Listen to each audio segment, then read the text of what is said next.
morning, and welcome to the Healthy Hearts and Guillotines podcast. My name is Zakim, and here's my co-host. Good morning, this is Chessie. How is everyone today? We're glad that you're here to listen to us and hopefully get something to make your day a little bit brighter. This week on Healthy Hearts and Guillotines, we are we're continuing our series on mental health. And this week, we're talking about drugs. I love drugs. I do not, but sometimes we need them. And sometimes we don't, which is what we're going to talk about today. Ironically, you've probably taken more drugs more recently than I have. That does not sound as fun as you made it sound. That's because you've been on the legal variety. We decided that this week we want to at least dip our toes into the world of psychiatry. We are not giving advice on psychiatry. We're just talking about our experiences with psychiatry, which were many and varied through the years. And hopefully our experiences can help you make better decisions. Or at least make a decision about the direction of your own treatment. Because it's an essential thing that they don't tell you in most sort of psychotherapy environments. You're in control of your own treatment. You can actually refuse the drug you were given. You can be like, I want something else. I would like something else. This isn't working.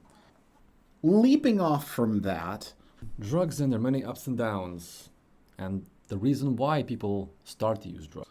Tell us about it, Zakim.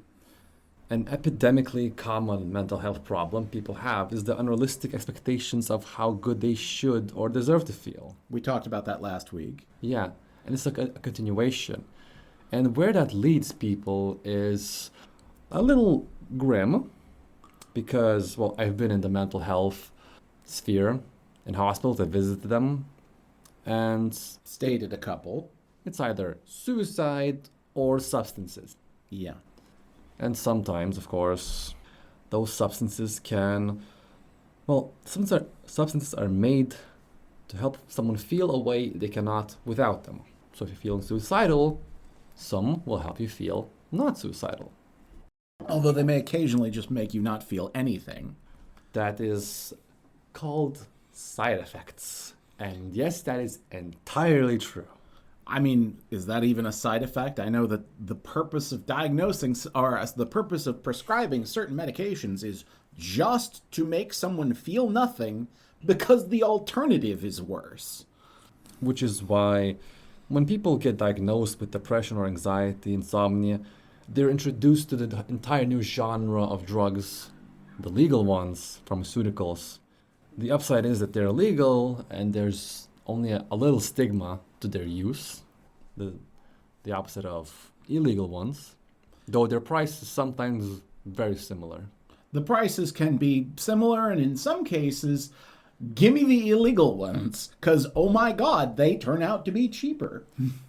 Yeah, let's not talk about the unavailability of generic drugs, and a month's supply of drugs costs $100 or euros in Europe. 100, but We're not talking about America, okay? No, we don't want to talk about America's drug prices right now. We already give ourselves nightmares talking about America's healthcare system.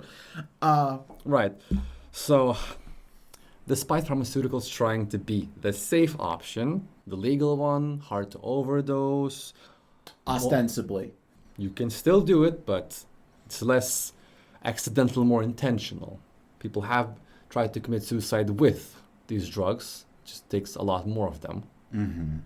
They still fall into the same trap as other harmful substances, which is trying to fix the symptom, which you can't fix a symptom. It's a symptom, not the problem. And that's why just using drugs to feel better is, it's very short-sighted and short-term. It's not going to actually help you feel better in a few months or even years, which is why it's best to combine the substances with therapy. I would say one of the problems with a great deal of our medical system is that it leans so hard on fixing symptoms rather than seeking answers to why problems have happened. Because at the end of the day, it is so much easier and so much more profitable if you can just treat a symptom, seeking actual cures. Trying to understand how it happened and how to reverse it. There's not as much money in that. Because people will have to realize I have to put effort into it. And effort is, sadly, one of the things that is at a premium if you are depressed. Most ostensibly so. And talking about treating symptoms, a short rundown of how it all started. Traditionally, I don't think you've told me this story. well, the story of how people started treating the symptoms, you know? People got overworked at factories. What did they do? They made coffee breaks. Coffee breaks, which included a cigarette. Yes, and included cigarettes. And after work, what you do? You had a shot of alcohol or something else. To come down and relax. Yes, you were controlling the side effects of one substance with another, which is kind of what we're doing right now. Right. And, I mean, right now in my life, my coping mechanisms are a lot of coffee and then a lot of music to deal with the boundless anxieties of living in 2025, the cyberpunk timeline. The really sad cyberpunk timeline. And of course, we're pretty much in the same place as we have been since the coffee break has been introduced. Kids these days can walk around with energy drinks and vapes on them 24/7, never without them. I was actually at a club night before last where every single person that I spoke to besides you and your partner had a vape and was using it. Yep. All of them. Like, some of them were mixing their own vape juice. Isn't that like high technology to make? No, it turns out it's just squeezed tobacco leaves. Anyway, go ahead. Yep. So it's just proof that we are in a society with a big issue. And the issue isn't that we have issues. The issue is that we're avoiding looking at the issue. And our methods for treatment are still more or less the same methods for treatment we've been using for 200 years with a layer of Technology. a layer of technology laid over top of them. Because at the end of the day, a customized vape cartridge is not that different from a pipe. It really isn't. Psychologically, for the brain, it's basically the same thing, except you can vape pretty much almost anywhere because you're not going to get caught. It's 1 second in, 1 second out, boom, no one can notice. And it doesn't smell as bad for most people. Yep, so it's... I know you don't like it, but, you know, in general, give me a face full of these sort of vaguely strawberry flavored stuff. Yeah. I don't think it doesn't smell like farts, but I get your point.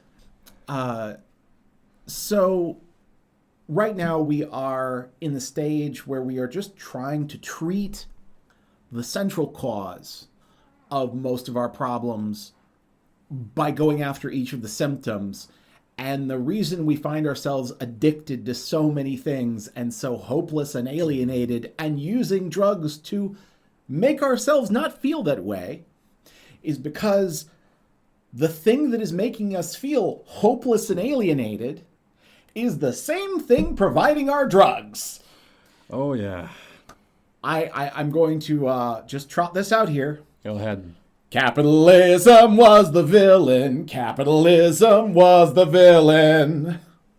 Yeah, I have another one about this. Go ahead.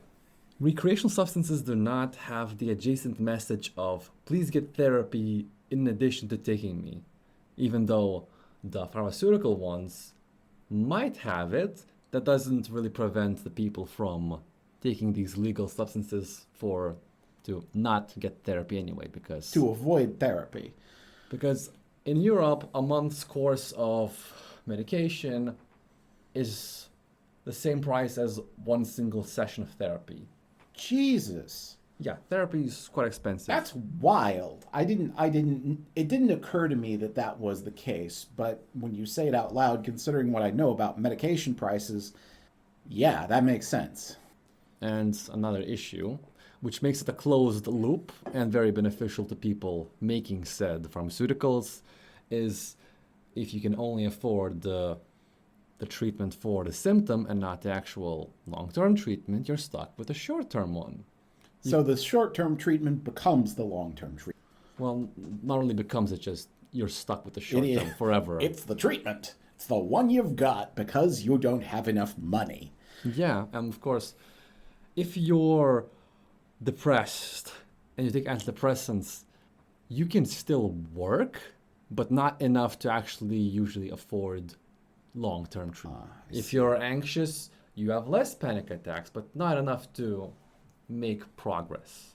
The symptoms are less severe, so legally they are helping you, but your ability to take action, if you believe that drinking a pill is the entire treatment, you don't have basically autonomy over your own illness and your health. And they're keeping you, let's face it, semi-permanently addicted, even if the addiction is not physiological, but systemic. It's an addiction of having to deal with your symptoms while not being able to cure the thing causing them, which means you may as well be addicted even if the pill or substance you're taking isn't addictive. It might not be addictive. It might only have very severe withdrawal effects, which of course they do. I mean, what's the difference between a withdrawal effect where you go back to being severely depressed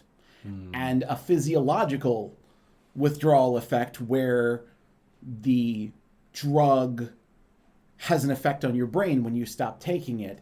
If I were going just straight back to being severely depressed, going off a drug, regardless of whether or not it was a physiological reaction to the drug itself or just my own brain's natural chemicals reasserting themselves, give me the drug. And that's precisely the place people find themselves in. And as you've said, people become a sedated, suboptimal, and subservient animal. A dystopian would say that this was planned to enslave people. I mean, it was. I would say it began accidentally, but that didn't prevent someone from taking advantage of it and keeping you there. Making sure you stayed there. And I mean, it wouldn't be the first time our governments, the governments of the world, had looked at their own people and said, hey, what if they listened to us because they were too tired and broken not to? Let's look into making that happen. And about psychiatrists in general, their methodology for finding the correct drug to treat your symptoms is usually trial and error, which they pretty much flat out admit. I have vivid memories of this. And speaking of those memories, I think that we should at least both present where we've come from in terms of psychotropic drugs. Shall I go first? Go ahead. There's plenty to talk about. Well, I started on psychotropic drugs at the age of 6 in the 90s. The 90s were a wild time. Not in a good way. Not in a good way. They could diagnose you with anything, and they had this sort of sincere belief that if they just found the right cocktail of drugs, they could cure any mental illness, because the idea was that unhappiness was a chemical reaction, and if we just get the right kind of chemicals to counter that reaction, then whatever's going on, we'll fix it. Man and His Hubris, Chapter 7000. Yes. Well, in my case, I was having trouble in school, and the fact that my parents were going through a divorce and I was being shuffled from one of their houses to the other house every week and staying at one house for 7 days and the other house for 7 days didn't really get brought up Nah, that's probably of no consequence whatsoever. Yeah, that's not going to make for the most stable child. I was going to school in North Carolina, which at the time was the 49th worst school system out of 50. It did occupy 50 for a little while, and now I think it's dropped back to 48. Motivating. Moving up in the world here, guys. They put me on Ritalin, a low dose. And from there, I was a light meth addict. Just a light meth addict. Legally speaking. Legally speaking. It did make me fairly quietly compliant for a bit, but I was still unhappy and not doing my schoolwork. As things progressed, they started trying other drugs to try to get me to do my schoolwork. Because trying to get a child to do their schoolwork instead of want to go outside and play, obviously the child wanting to go outside and play is the problem. Instead of doing, at the time, I think they were assigning 2.5 hours of homework a day after forcing you to sit still for 6.5 hours. Which, I don't know if that sounds bonkers in your mind, but I know today they've really sort of ramped back the homework considerably because my generation was going insane. I was put on just one drug after another. I think after Ritalin, it was Adderall. After Adderall, we got a therapist who was convinced I was depressed. And I was like, what would I be depressed about? I've been having the autism simulator childhood. So they put me on, not lorazepam, that was later. They put me on the one that Mike Tyson was on. Prozac. Prozac. Put me on Prozac. That's a tough one. If you go off Prozac or don't take it consistently, it will make you act like Mike Tyson going off of Prozac. I don't like Prozac. I know it's been great for some people, but not my drug of choice. Adderall, which at one point they had me on 30 milligrams of Adderall, which doesn't sound like a giant amount, but it's a huge amount of Adderall. Particularly when you accidentally take 2 of them in the morning and turn into a squirrel for the entire day. Like you are up in a tree, chittering at people and throwing nuts. Adderall wasn't any fun from that perspective, but that was probably the one I was on the most. Then there was Wellbutrin, also known as bupropion. Honestly, if I were to recommend one drug to most people who have ADHD, and I don't have ADHD, but the effects of bupropion were so much less bad than all the others, try that one before you try anything else. This is not advice. This is not medical advice. I am not a psychiatrist, but that was my experience. In general, it's the standard advice people will give you. Start with something lighter if you can. Yes, start with something lighter. I tried a quick release Concerta, which is just Ritalin, as far as I know. Yeah. Quick release Concerta made me feel like an alien. Like, that made me feel like I just came out of my spaceship and asked somebody, where's your leader, guys? Didn't love that one. I was only on that about 2 weeks. Lorazepam, at one point, I got a week and a half of that and just slept all week. I was just out. Well, I would say lucky you didn't have that effect on me. Seriously. Yeah. It kicked my butt kiss.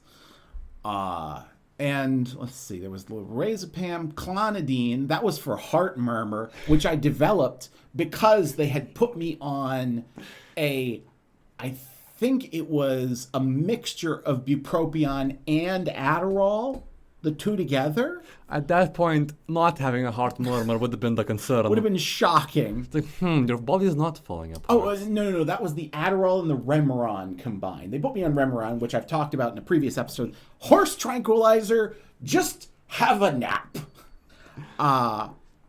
My dad actually pulled me off the Remeron because he tried it himself after I was on it for a considerable period of time.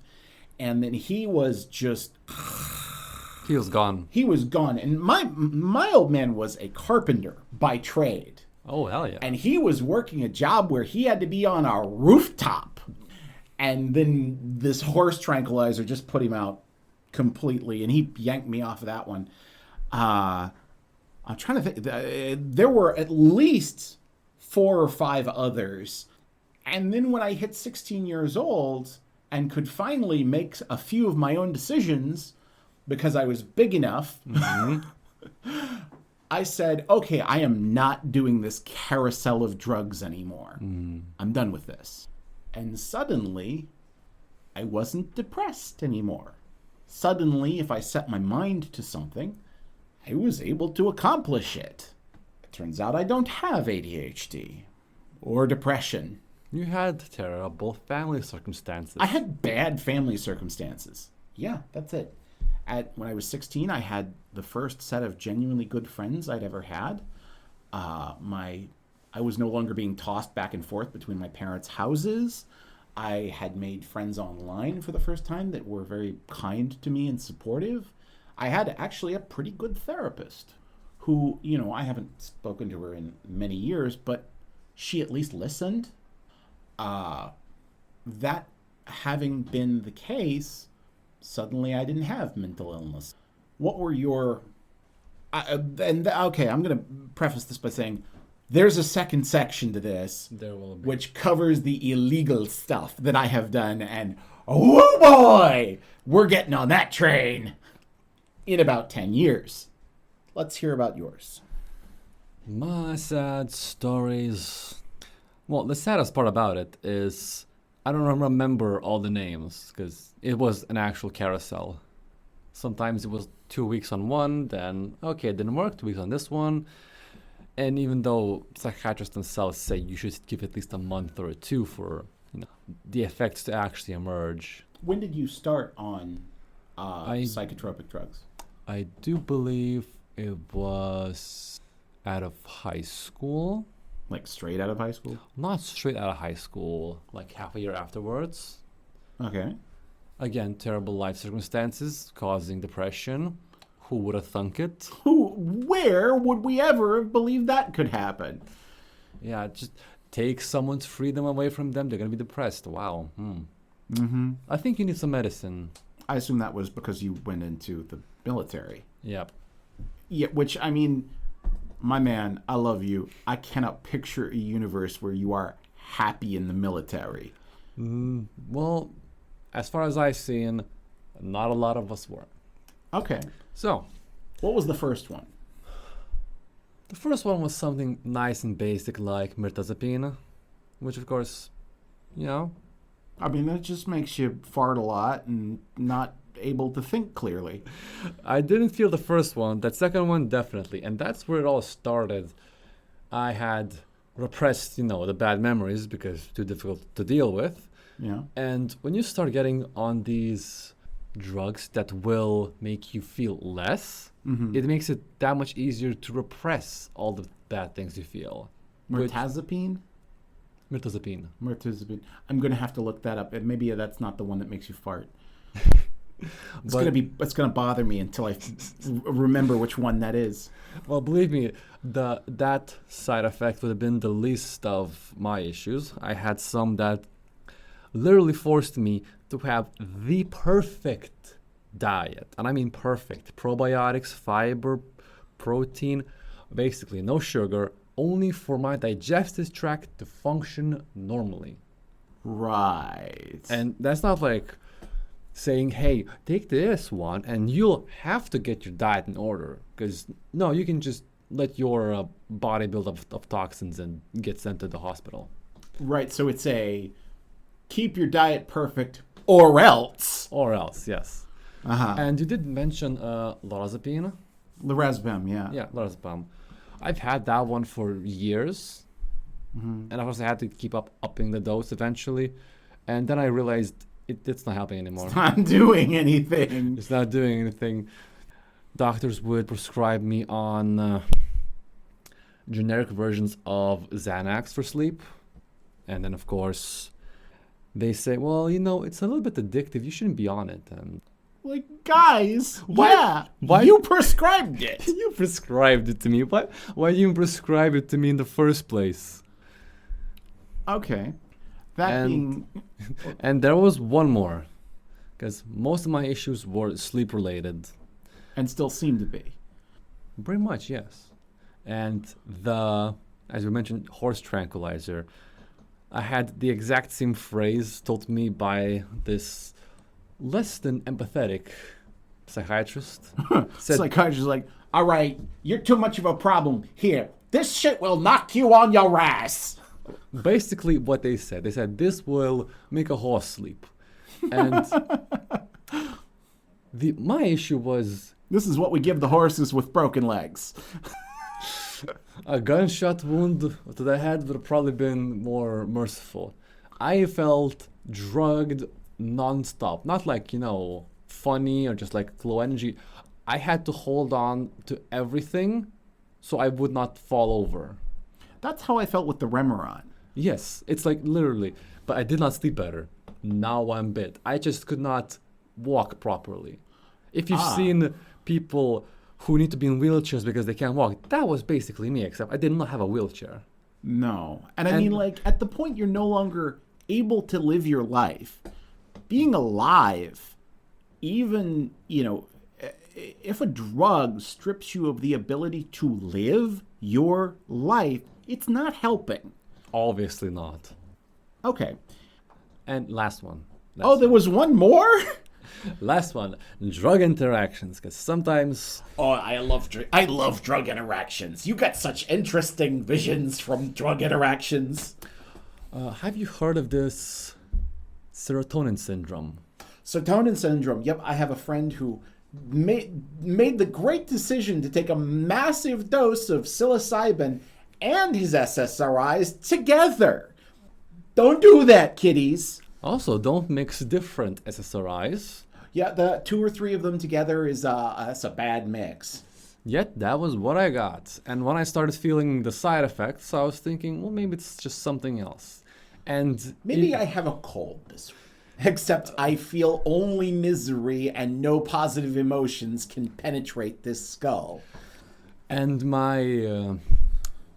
the organ that detects balance, which is in my ear, sometimes just turns off for a bit. Mm-hmm. And I lose balance every 15 seconds for a split second. And it feels like my conscious brain has been turned off and now I'm an animal. That was really interesting and 100% the fault of the psychiatrist. What's it called? The drug that you were... I mean, which SSRIs were you making? If I remember, I would tell. Okay. Yeah, you kind of lose memory when they're switched every 2 weeks for almost a decade. I can imagine, yeah. My total count is between 20 and 30. I only know 17. I can't name all of them. 20 and 30 sounds like being on the world's least fun roller coaster. Just a roller coaster where someone occasionally screams in your ear. Wow. The least harmful one was under the branding Coxil. Coxil? Yeah, something like that. Coxil. I don't know what that was. Just a small little white pill covered in some sugar, apparently. And it makes you feel dull with minimum side effects. So I stuck with that one for a few weeks because I was tired of psychiatrists giving me, well, a roller coaster of not emotions but side effects. I mean, may as well be the same thing. Let's flip to the other side here. Illegal psychotropics. I have done... I would say from a standpoint of stuff, I think I have done 7 drugs that are classed as illegal. And for the purposes of this podcast, all of them a long time ago beyond the statute of limitations. The worst of these by a lot was a couple of experimental pharmaceuticals. Experimental? Wow. Experimental pharmaceuticals. I knew a guy. His name was Scotty. Scotty didn't know. And that's a great reference to an old movie. I know. If you pick up on it. I did. It Oh, really God. will date you.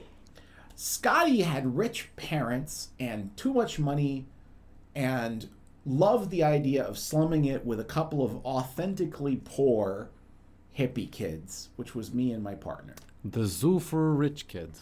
Yes. This stuff he brought with us, it was one of the early weed analogs, the early cannabinoid analogs. These weren't good. He came over to our place and we sat and played board games with him while he brought out this little dish of cookies. And I watched him eat 6 of these things. And he was still playing the board game. At the end of this night, he says, "Here, take this," and gave us a cookie. I was like, "How much of this should we eat?" And he said, have half of it for each of you." And then Scotty leaves. Landon and I split this cookie in half, and then we're looking at it and we're thinking, no. Okay, we're going to have a quarter each. We each have a quarter. And then 3 hours later, we are so high, neither of us can get up to turn off Justin Bieber's Baby, Baby, Baby after the 7th listen. Inhumane torture. We were so high that I found myself licking Landon's hair for moisture. My tongue was like I had been sticking it up the back passage of a sheep. When we finally came down, 12 hours later... You were very hungry. Oh, I demolished a burrito. But it occurred to us that we still had half of this cookie left. This one cookie! And that Scotty had eaten 6 of them before driving home. No thank you. No thank you. To be clear, this was not the only time I experimented with experimental drugs. But have you, I mean, I don't know what you've done, but it was that, some kind of mild disassociative, weed, and cocaine at one point when I was in my teens, but I only did that once. And tobacco, obviously. Well, tobacco's the legal one, I suppose. Tobacco's not legal when you're 14. It definitely isn't, but oh boy, smoking is also...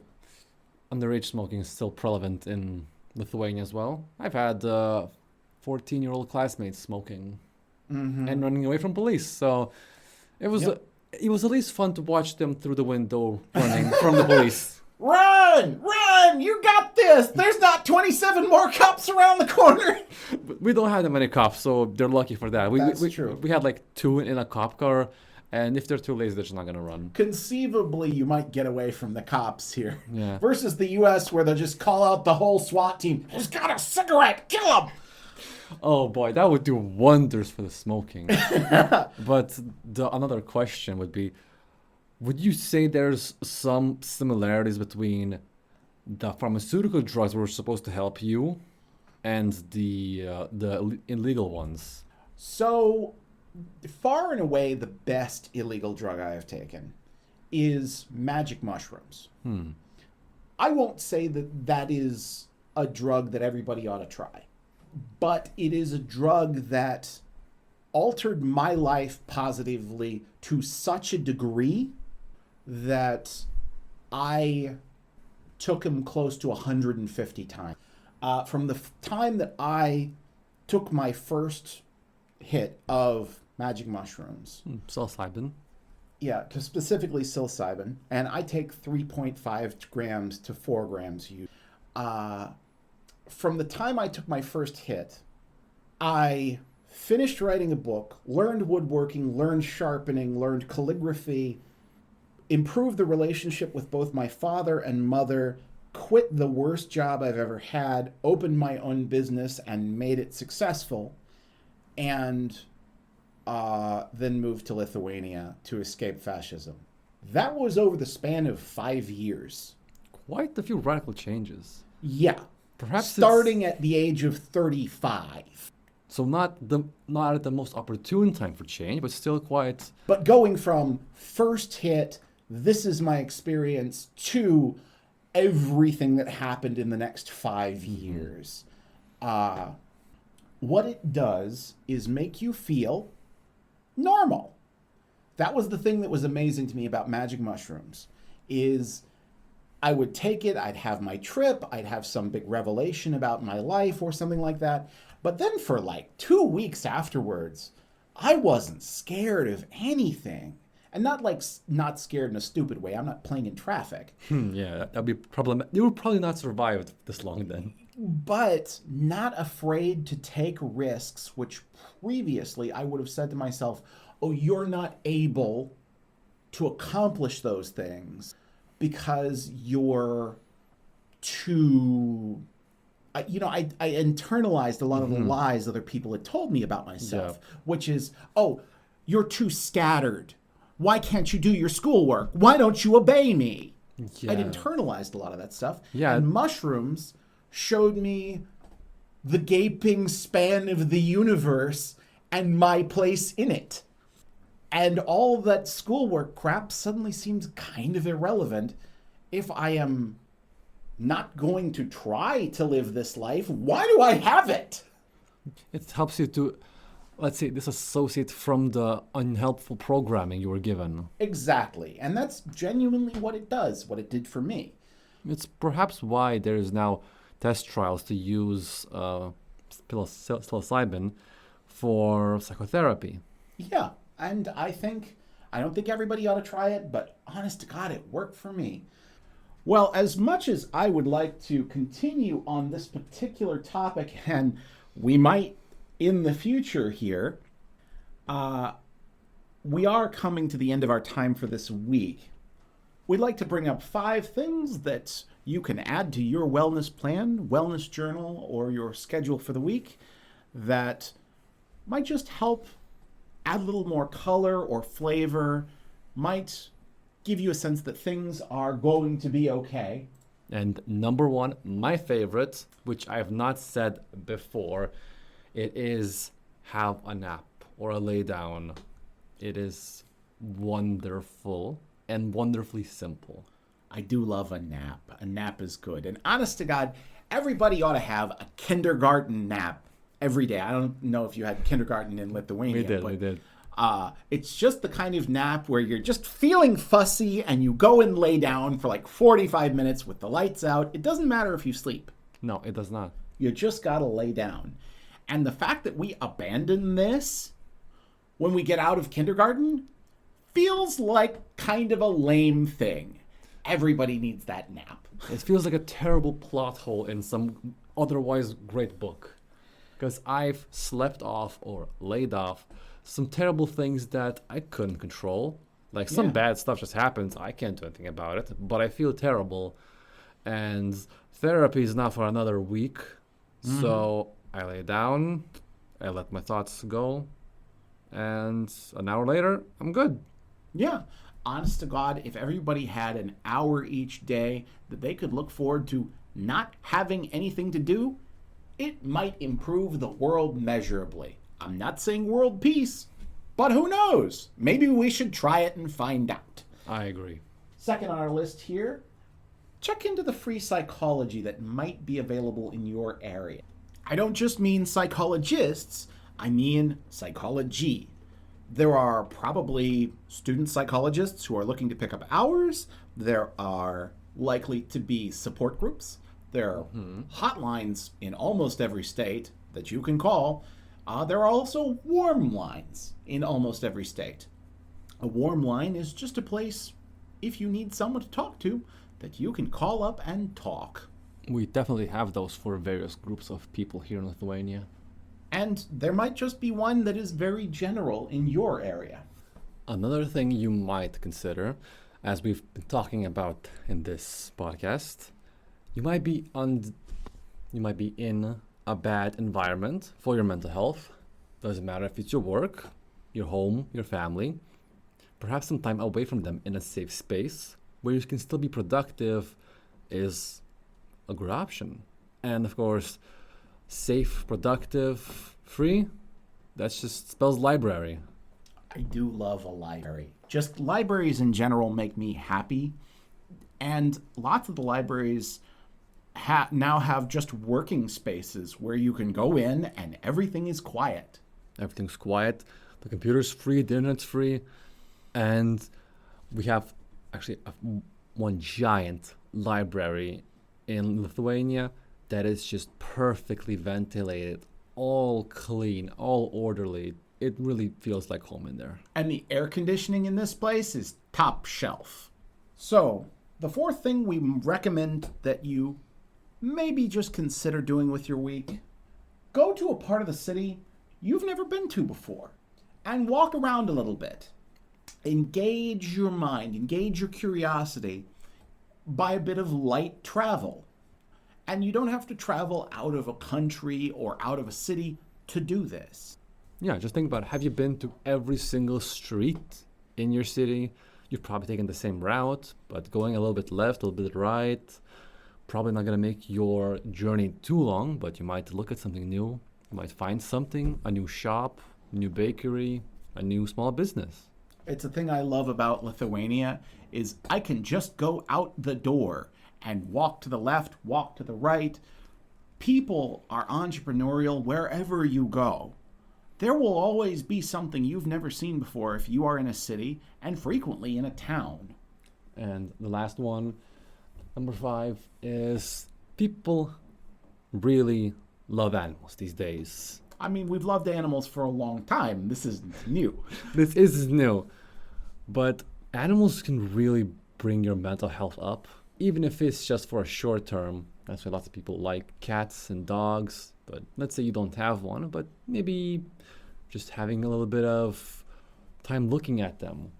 Because we have cat cafes. We have cat cafes.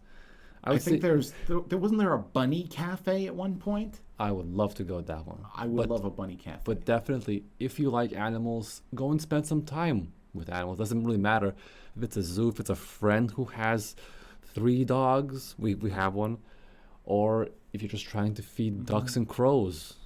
Yeah, and honestly, Choppa really improves my mental health. Because the cutest little ball of very mildly grumpy fur that the world has ever met.